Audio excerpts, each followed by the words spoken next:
चूड़ा, दही, तिलकुट, गजक, लाई तिलवा और गर्मा गर्म खिचड़ी, साथ ही दिन भर पतंग उड़ाना। अब इनमें जो चीज़ें छूट गई हैं, इस वीडियो में हम उन्हीं पर बात करेंगे। मतलब ये मकर क्या है, संक्रांति क्या है और ये मकर संक्रांति क्या है। सबसे पहले हम इस मकर को देखते हैं कि मकर क्या है, फिर हम आगे मकर संक्रांति की बात करेंगे। जिस मकर संक्रांति की बात हो रही है वो मकर एक राशि है। अभी बस इतना समझ लीजिए कि कुल 12 राशियां हैं, जिनमें से एक राशि है मकर। मेष, वृष, मिथुन आदि राशियों से बढ़ते हुए ये मकर राशि 10वें नंबर पर आती है। मकर और क्या क्या है ये देखते हैं। मकर राशि यानी कैप्रिकॉर्न का जो सिंबल हम देखते हैं उसके हिसाब से तो ये पूरी तरह काल्पनिक जीव है। वैसे मकर पानी में रहने वाला जीव है, इसे ही मगर या घड़ियाल कहते हैं। कहीं कहीं मकर का एक मतलब मछली भी लिखा मिलता है। मकर की वजह से ही समुद्र को मकरावास कहते हैं, यानी मकर के रहने की जगह। अगर पुराणों की बात करें तो मकर को गंगा और वरुण का वाहन माना जाता है।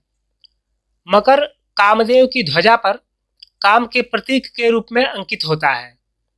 इस मकर को कामुक जीव माना जाता है और ये जो कामदेव हैं उन्हें मकरांग भी कहते हैं।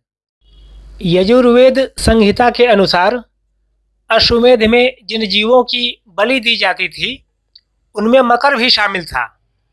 अब ये देखते हैं कि मकर और कहाँ कहाँ मिलता है। कुबेर की 9 निधियाँ हैं, मतलब 9 तरह के खजाने हैं, उनमें से एक का नाम है मकर।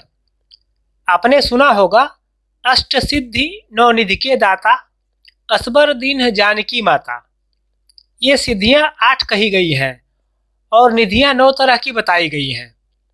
इनमें से एक तो हो गया मकर और बाकी 8 निधियां हैं पद्म, महापद्म, शंख, कच्छप, मुकुंद, कुंद, नील और खर्व, जिसे हम खरब कहते हैं।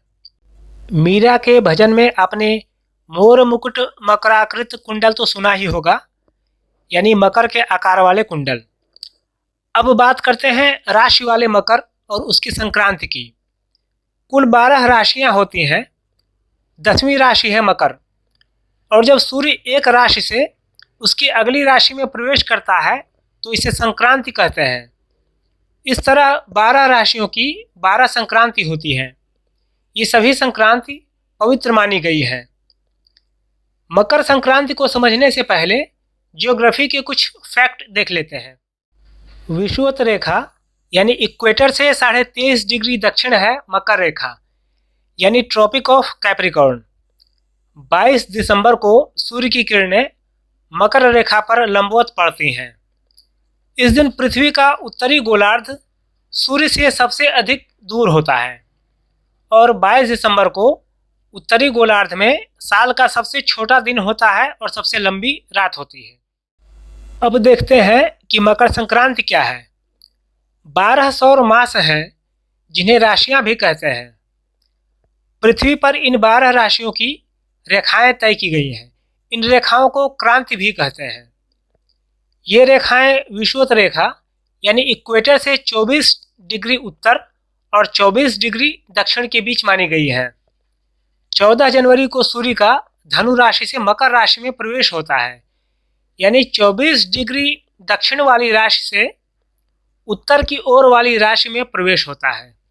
शास्त्रों में इसे ही सूर्य का उत्तरायण होना कहा गया है।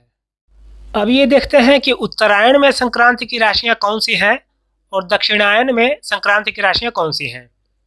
उत्तरायण की संक्रांति वाली राशियां हैं मकर, कुंभ, मीन, मेष, वृष, मिथुन और इसकी अवधि है 14 जनवरी से 15 जुलाई। और दक्षिणायन की संक्रांति वाली राशियां हैं कर्क, सिंह, कन्या, तुला, वृश्चिक, धनु और इसकी अवधि है 16 जुलाई से 13 जनवरी। शास्त्रों में उत्तरायण को देवताओं का दिन कहा गया है और दक्षिणायन को देवताओं की रात कहा गया है। इस लिहाज से मकर संक्रांति को देवताओं का सवेरा माना गया है। पुराणों में कई कथाएं हैं मकर संक्रांति को लेकर।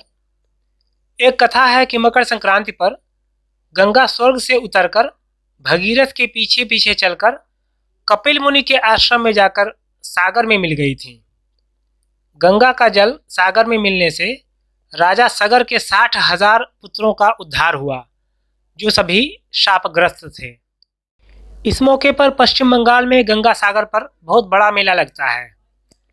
वैसे मकर संक्रांति पर देश दुनिया में कई जगह उत्सव मनाए जाते हैं। इस वीडियो को लेकर आपके मन में कोई सवाल हो तो हमें कमेंट बॉक्स में ज़रूर बताएं। वीडियो पसंद आया हो तो इसे लाइक कीजिए, शेयर कीजिए। अगर आप इस चैनल पर नए हैं तो इसे सब्सक्राइब कीजिए। मेरा नाम है अमरेश सौरभ और मेरे साथ कैमरे के पीछे हैं श्रेयसी।